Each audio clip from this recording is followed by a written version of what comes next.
بسم الله الرحمن الرحیم. عرض سلام و ادب و احترام خدمت بینندگان عزیز و دوستداران فوتبال. اسماعیلی فر رو به جلو، دومگوی راه میندازه از سمت راست، حرکت رو به جلوی بازیکن تراکتور. مهدی هاشم نژاد وارد محوطه جریمه شده، در عرض ضربه ای که میتونه کار رو تموم بکنه اما زده نمیشه. این سمت به دنبال توپ نرسید.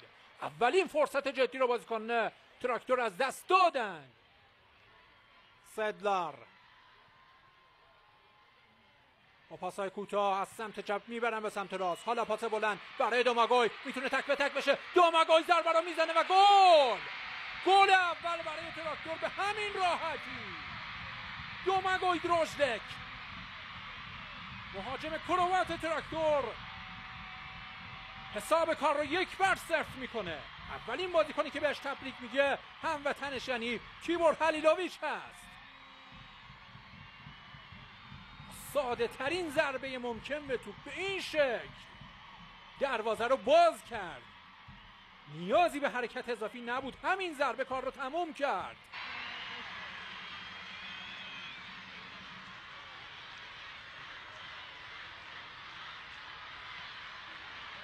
شروع مجدد بازی، یه پاس رو به جلو. آخرین لحظه مدافعان آلومینیوم روی توپ اثر میذارن. فاز دوم حمله، پاس رو به جلو. این هم گل دوم یا نه؟ بله، گل دوم.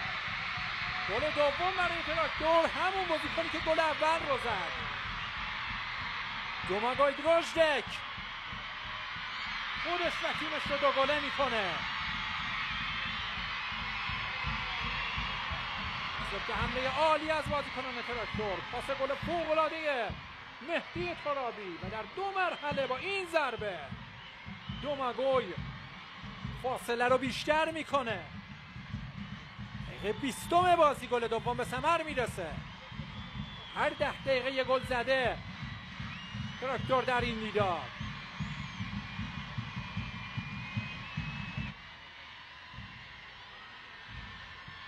ارسال به روی دروازه، موقعیت برای بازیکن آلومینیوم، خطرناک. عکس‌العمل دروازه‌بان که توپ رو راهی کرنر کرد.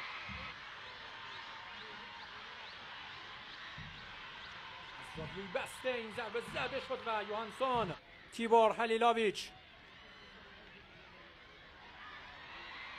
دوماگوی، حرکت از سمت راست از دانیال اسماعیلی فر، عالی رد میشه از بازیکن مقابل، عالی هم توپ رو صرف میکنه. در راه هتریک موفق نبود دوماگوی دروژدک. خامروبکوف هست، اشترکال هست و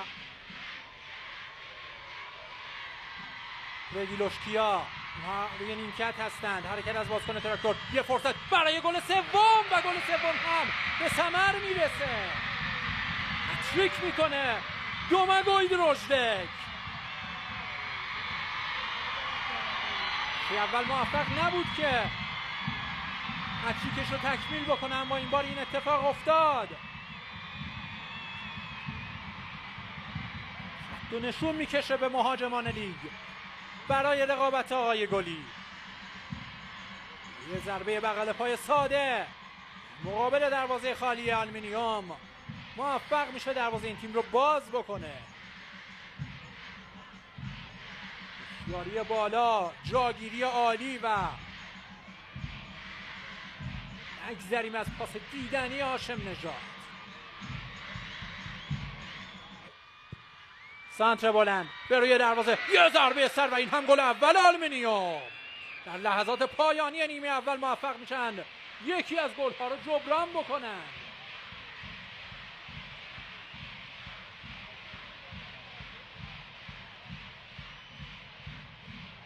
بهروز نوروزی فرد بود که فکر کنم ضربه سر رو زد.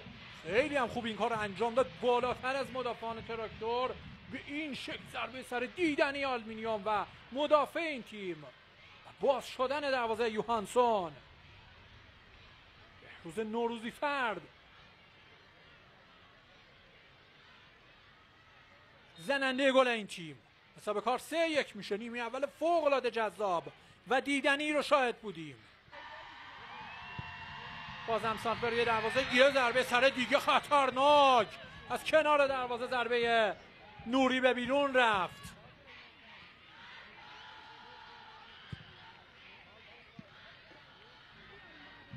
بالاخره بعد از چند دقیقه توقف بازی مجددا شروع میشه. یه ضربه سر روی توپای هوایی چیکار میکنن مدافعان تراکتور و باز هم خطری دیگر به روی دروازه این تیم. به نظر باز هم نوروزی فرد بود که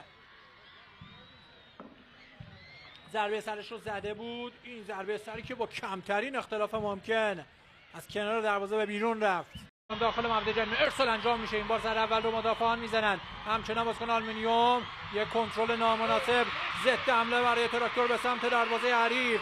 حرکت تند و سریع بازیکن تراکتور 3-4 در مقابل 4 در عرض حرکت میکنه. ضربه نهایی رو میزنه اما در بین راه برخورد میکنه به مدافعان حریف. راهی کورنر میشه. چه سرعتی داشت.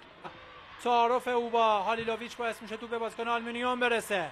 بلافاصله بازیکن آلومینیوم توپ لو رفت. حالا حرکت از بازیکن تراکتور هاشم نژاد.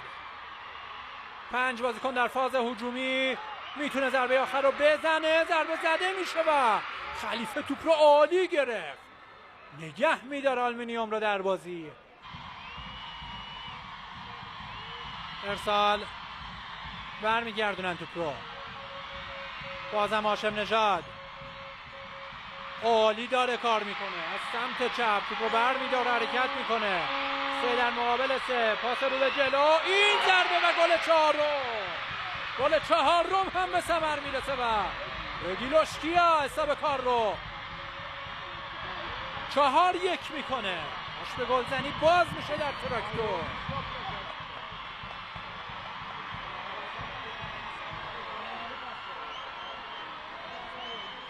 مغلوب شد در این صحنه. حرکتی از سمت چپ به این شکل انجام شد. به موقع پاس داده شد و این ضربه از لوشکیا که در درون دروازه حریف قرار میگیره. هاشم نژاد اغراق نیست اگر بگیم یکی از بهترین بازیکن زمین بوده.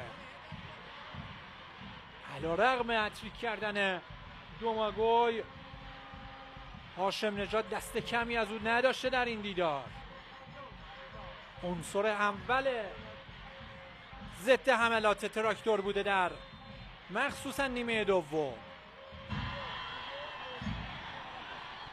گودرزی انوری سانت به روی دروازه.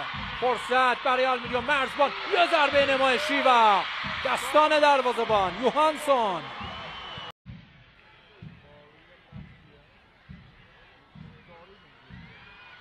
ضد حمله سریع بازیکن آلومینیوم. قنبری اضافه شده.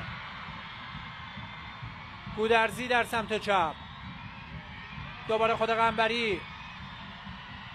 جعفری ضربه عالی این بازیکن.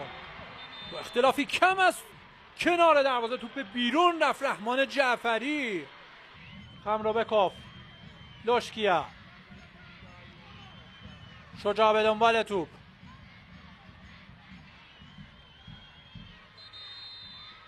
و سوت پایان 90 دقیقه تلاش دو تیم تراکتور و آلومینیوم. برتری پرگل و مقتدرانه تراکتور در مقابل حریف جوان. 4-1 تراکتور موفق میشه حریفش رو شکست بده و 3 امتیاز بازی رو دشت بکنه. اولین 3 امتیاز فصل برای تراکتور.